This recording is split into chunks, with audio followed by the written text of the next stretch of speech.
नमस्कार दोस्तों, स्वागत है आप लोगों का अपने YouTube चैनल हिंदी साहित्य वाला पे।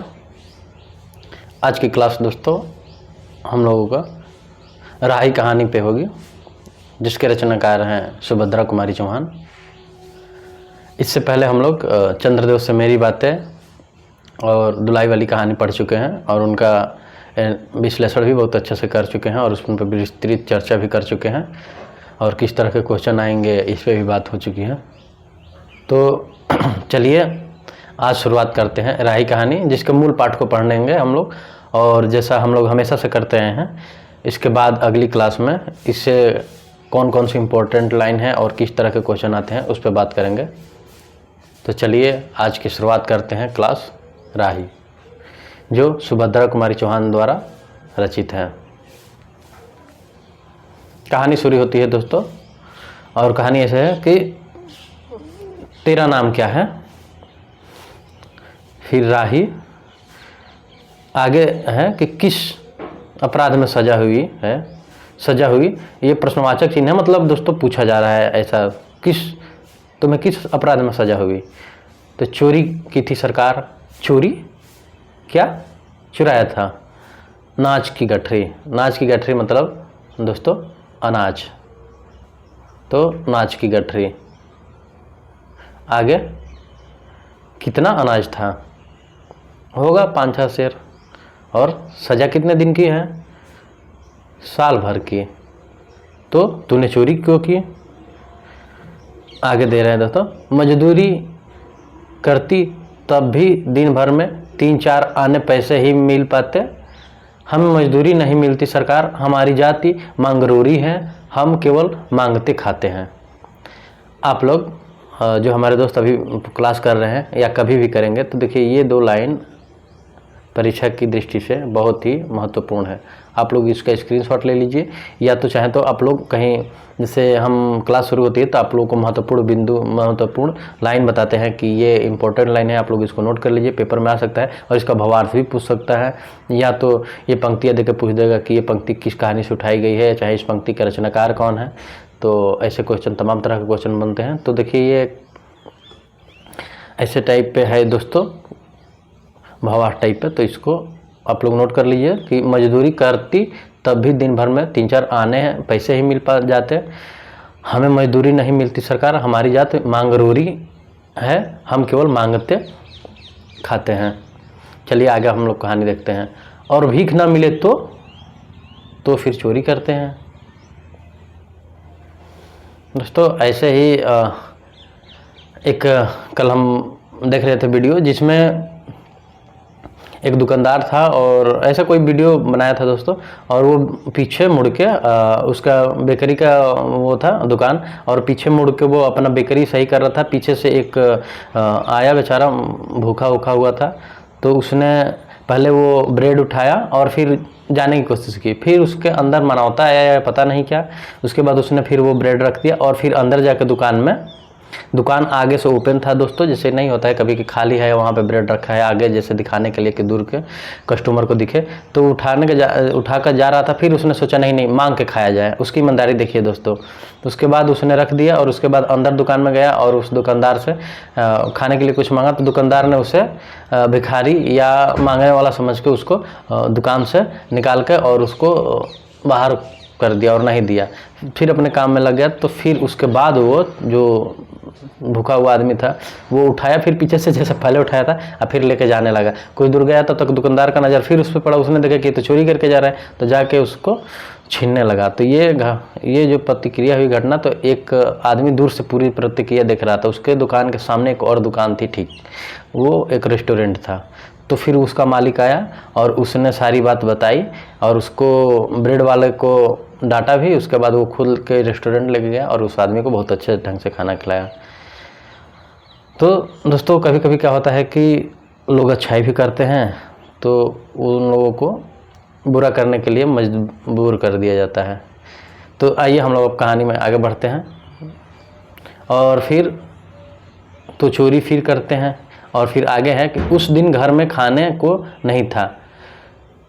बच्चे भूख से तड़प रहे थे। बाजार में बहुत देर तक मांगा, बोझा ढोने के लिए टोकरा लेकर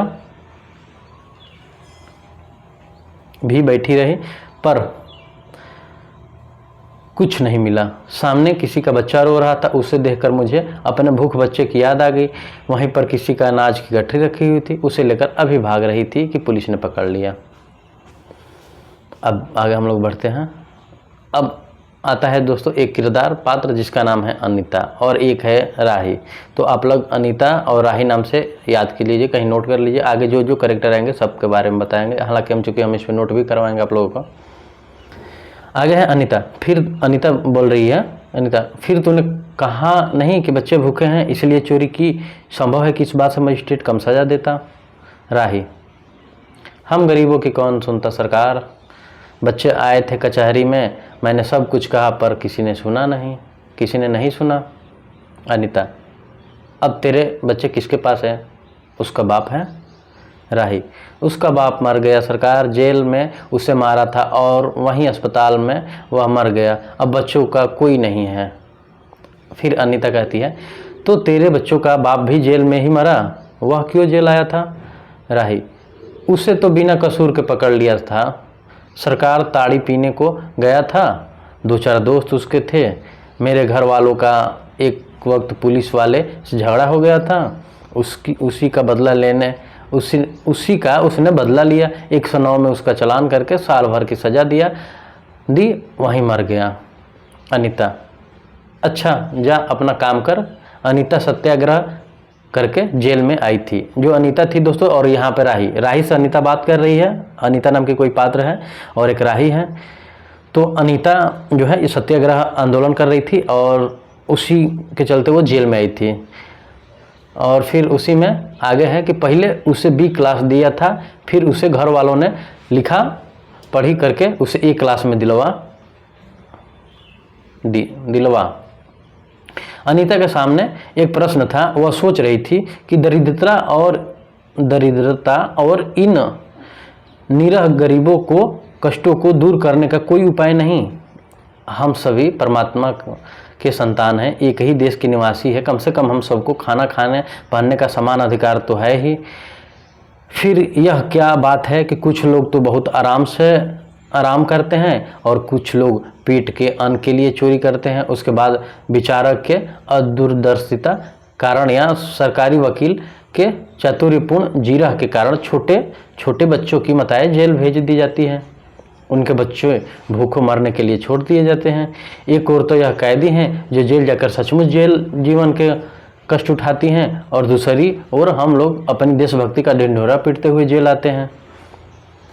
दोस्तों यहाँ पे अनीता फिर उस टाइम ये सोच रही हैं कि कुछ लोग बेवजह बेकसूर हैं जो बेचारे जेल आ जाते हैं, जिनके अपने रोजी रोटी खाने के लिए ही पीछे भागते हैं और उनको समाज में पुलिस द्वारा या प्रशासन द्वारा उठा के जेल में डाल दिया जाता है, और इसके लिए उन लोगों को कैदी बनाया जाता है, क्योंकि अपनी वो जीवन आपूर्ति ही कर रहे होते हैं, दिनचर्या का रोज का खान पान के ही पीछे भागते हैं। और एक हम लोग हैं जो सत्याग्रह करके और नाम के लिए जेल आ जाते हैं और ढिंढोरा पिटवाते हैं। जैसे दोस्तों ये एक तरह से राजनीतिक पे चोट भी है कि जैसे कि अभी कहीं आंदोलन होता है तो राजनेता जाएंगे और वाह वाही कह के और फिर वहाँ पे गिरफ्तार होके या कुछ क्षण के लिए ही अपना नाम पेपर में आने के लिए, और फिर यही है कि जाते हैं और गिरफ्तार हो जाएंगे, जिससे नाम हो वाहवाही लूटने के लिए सीधे सीधे कह सकते हैं। जैसे यहाँ पे दिया है कि अपनी देशभक्ति का ढिंढोरा पीटते हुए जेल आते हैं। आगे हैं यहीं पे 2 स्थितियाँ दिखाई गई है कि एक तो जिनके पास जेल आना नहीं चाहते हैं, उनकी मजबूरी है, वो खाने के लिए ही के चक्कर में बेचारे ऐसे हो रहे हैं। हम लोग हैं कि सारा सुख ऐशो आराम रहते हुए भी अपना नाम करवाने ढिंढोरा पीटने के लिए कि हाँ वाह वही देश के लिए लड़ रहे हैं कर रहे हैं, इसके लिए एक जेल आते हैं। आगे हम लोग देखते हैं इसमें, और आगे हैं कि हमें आमतौर से दूसरे कैदियों के मुकाबले अच्छा बर्ताव किया जाता है, फिर भी हमें संतोष नहीं होता, हम जेल आकर A और B क्लास के लिए झगड़ते हैं। यहाँ पे अनीता ये सोच रही है कि हम जेल आकर A और B क्लास के लिए झगड़ते हैं, और कुछ कैदी तो यहाँ ऐसे हैं जिनको खाने के लिए ढंग से नहीं मिलता। आगे इसी में देखते हैं कहानी में, जेल आकर ही हम कौन सा बड़ा त्याग कर देते हैं, जेल में हमें कौन सा कष्ट रहता है, सिवाय इसके कि हमारे माथे पर नेतृत्व का सील लग जाता है। बात यहीं कर रही है अनीता कि जेल आके हम लोग कौन सा बड़ा त्याग कर रहे हैं, ये तो हम लोग लीडरशिप के चक्कर में आ रहे हैं जेल, और हमारे माथे पे ये लग जाता है कि वो हमारे समाज के लिए, हमारे कमियों के लिए वो हमारा लीडर है, लड़ रहा है, बस हम लोग का एक नाम मिल जाता है, लोगो टैग मिल जाता है, इस तरह से कह सकते हैं दोस्तों। आगे देखते हैं। हम बड़े अभिमान से कहते हैं हमारी चौथी जेल यात्रा है या हमारी 5वीं जेल यात्रा है। अपनी जेल यात्रा किससे बार बार सुना कर आत्मगौरव अनुभव करते हैं। जैसे दोस्तों नहीं होता है, बहुत सारे लोग हैं जैसे कहते हैं कि फलाना, जैसे फलाना कहने का मतलब, जैसे हम लोग के क्षेत्र में पूर्वांचल में फलाना मतलब दूसरे लोगों को, किसी को संबोधन करके कि फलाना जेल चल गए हैं इतने बार, बड़ा कैले बड़ा किए हैं, इसके लिए ये काम, बड़ा किए हैं उसके लिए ये काम, इतना लड़े हैं तुम्हारे लिए जेल चले गए हैं। तो वाहवाही लूटने के लिए दोस्तों उसी की बात यहाँ अनीता सोच रही हैं और मन से खुद से ही बात कर रही है। आगे देखते हैं कि तात्पर्य यह है कि जितने बार जेल जा चुके हैं उतनी ही सीढ़ी हम देशभक्ति और त्याग से दूसरे के ऊपर चढ़ जाते हैं। इसके बाद जब जेल से छूटने के बाद कांग्रेसों को राजकीय सत्ता मिलते ही हम मिनिस्टर, स्थानीय स्थानों के मेंबर और क्या क्या हो जाते हैं।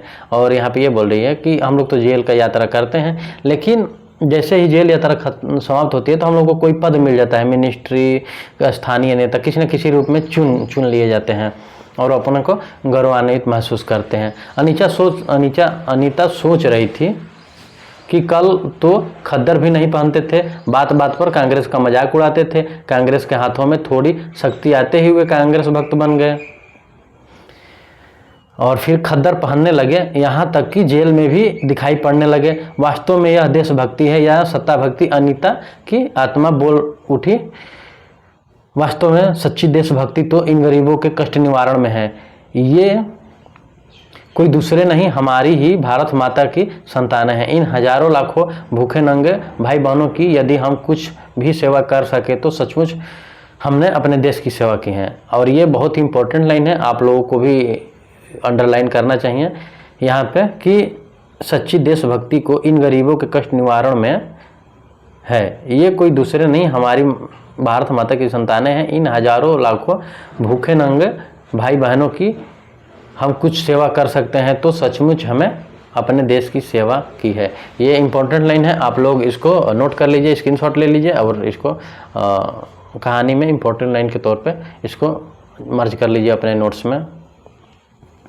आगे देखते हैं कि हमारा वास्तविक जीवन तो देहातों में ही है। किसानों की दुर्दशा से हम सभी थोड़े बहुत परिचित हैं, पर इन गरीबों के पास न घर है न द्वार है। अशिक्षा और अज्ञानता का इतना पर्दा इनकी आंखों पर है कि होश संभालते ही माता, पुत्री और सास बहू को चोरी की शिक्षा देती हैं और उनका यह विश्वास है कि चोरी करना और भीख मांगना ही उतना ही उनका ही काम है। इससे अच्छा जीवन बिताने की वह कल्पना ही नहीं कर सकते। आज यहाँ डेरा डाले तो कल वहीं कहीं और चोरी की, बचे तो बच्चे, नहीं तो फिर 2 साल के लिए जेल। क्या मानव जीवन यही लक्ष्य है? ये अनीता अपने मन में सोच रही है। और फिर आगे देखिए, लक्ष्य है भी अथवा नहीं, यदि नहीं है तो विचारादर्श की उच्च सतह पर टिके हुए हमारे जननायकों और युग पुरुषों की हमें क्या आवश्यकता है। कह रही हैं कि जिनके हम विचार पे अपना आगे बढ़ रहे हैं, दर्शन कर रहे हैं, या जो हम लोगों के अनीता जो अभी सत्याग्रह करके आई है जेल, तो ये सोच रही है कि हम लोग ढिंढोरा पीटते हैं और वाहवाही लूटते हैं और एक समय के बाद जाके अपने किसी मिनिस्ट्री, किसी स्थानीय अधिकारी, नेता बन जाते हैं कुछ भी। और तो जो जिनके दर्शन पे हम लोग बैठे हैं यहाँ, जिनके विचारधारा को लेकर आगे बढ़ रहे हैं, तो उन जननायकों को फिर हम, उन युग पुरुषों को हमें क्या आवश्यकता है यहाँ पे? अगर इन जो गरीब बेचारे, इनका कोई लक्ष्य ही नहीं है, ये नहीं है, तो फिर हम लोगों का क्या मतलब है कोई आंदोलन करने से या कुछ भी? यहाँ पे इसका मतलब ये कहानी जो पंक्तियाँ है इसकी है। आगे है कि इतिहास, धर्म, दर्शन, ज्ञान, विज्ञान का कोई अर्थ नहीं होता, पर जीवन का लक्ष्य है, अवश्य है। संसार की मृग मरीचिका में हम लक्ष्य को भूल जाते हैं। अब देखिए यहाँ पे, संसार के मृग मरीचिका में हम लक्ष्य को भूल जाते हैं। सतह, और आगे रुके हम इसी पे बात कर रहे हैं। और यहाँ है कि सतह के ऊपर तक पहुँचने वाली कुछ एक महान आत्माओं को छोड़कर सारा जन समुदाय संसार अपने को खोया हुआ पाता है। और इसको आप लोग अंडरलाइन कर लीजिए, इसका अभी हम भावार्थ बताते हैं। और देखिए ये कितना इम्पोर्टेंट होने वाला है और कहाँ से कहाँ उठा के कहाँ तक जोड़ दिया है, गागर में सागर भरने का काम किया है दोस्तों, इतना लाइन। अब देखिए इसका क्या है, दिया है कि संसार की मृग मृचिका में हम लक्ष्य को भूल जाते हैं। मृग की मृचिका आप लोग जानते होंगे, जो हमारे दोस्त नहीं जानते हैं उस पर हम बात करते हैं कि मृग की मृचिका क्या होती है। दोस्तों एक होता है मृग के नाभि में ही एक सुगंध छिपी होती है, और उसी सुगंध को मृग को जब महकता है या सुगंधित होता है तो वो सोचता है कि ये सुगंध कहीं जहाँ पे है वो उसी वन से, स्थान से या जगह से आ रही है, और वो उस सुगंध के चक्कर में जंगल का पूरा भ्रमण कर देता है, थक जाता है, बैठ जाता है, लेकिन वो उस सुगंध को पा नहीं सकता, जबकि वो सुगंध उसके अंदर, उसके नाभि में होती है। बहुत ही आप लोग बारीकी से इस बात को सोचिएगा और समझिएगा कि दे रहा है आगे कि सतह के ऊपर तक पहुंचने पर कुछ एक आत्माओं को सारा जन समुदाय अपना खोया हुआ पाता है। ये है कि इंसान आज उसके अंदर गुण है, उसके अंदर क्वालिटी है, उसके अंदर स्किल है, लेकिन वह इस माया रूपी संसार में भाग रहा है और अपने आप को पहचान नहीं पा रहा है कि वो, उसके अंदर भी स्किल है, वो अच्छा कर सकता है, सबसे बेटर कर सकता है, हट के कर सकता है। और ये बात केवल इस कहानी में ही लागू नहीं है दोस्तों, ये हम लोगों के भी ऊपर है जो स्टूडेंट हैं, कि स्किल आपके अंदर है, पर लेकिन आप लोग इस माया जाल दुनिया में फंस के, यूट्यूब की दुनिया में, टिकटॉक की दुनिया में, इंस्टाग्राम, फेसबुक, हम ये नहीं कह रहे कि ये आपका पर्सनल मैटर है, आप चलाइए चाहे जैसे, पर हम लोग अपने पथ से भ्रमित हो जाते हैं और सफलता पाने में काफ़ी समय लग जाता है। आइए अब हम लोग आगे देखते हैं। कर्तव्य का उससे ध्यान नहीं, सत्य की समझ नहीं, अन्यथा मानवीयता से बढ़कर कौन सा मानव धर्म है। आजकल भी दोस्तों धर्म की बहुत बात हो रही है, लेकिन यहाँ पे लेखक जो हैं ये कह रहे हैं अनीता के माध्यम से कि मानव से बढ़ के कौन सा धर्म है, कौन सी जाति है, क्या हिंदू, क्या मुस्लिम, क्या सिख, क्या ईसाई, क्या कैटेगरी, क्या वर्ण व्यवस्था। पहले है मानवता, उसके बाद सारी चीज़ें हैं। और फिर आगे है कि पतित मानवता को जीवन दान देने की अपेक्षा भी कोई महत्तर पुण्य है।